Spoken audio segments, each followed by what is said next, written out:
Local news for Wednesday the 8th of May. Today is World Red Cross Day. Volunteers will be out in Martinborough, Featherston and Masterton giving out cake to celebrate the Red Cross founder's date of birth, Henry Durant, on this day in 1828. An impressive array of wines, including Wairarapa selections, will go up for auction today in Auckland. The auction will be live streamed and features wines from the likes of Atarangi, Dry River and Martinborough Reserve.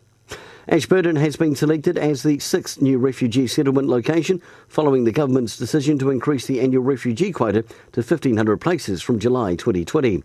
Ashburton joins the likes of Masterton and Levin, which were announced as settlement locations in February. Refugees will begin arriving in Masterton from June next year.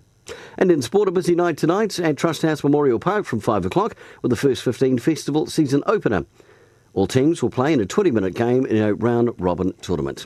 Get along and check it out tonight. For local news and sport, I'm Brent Gare.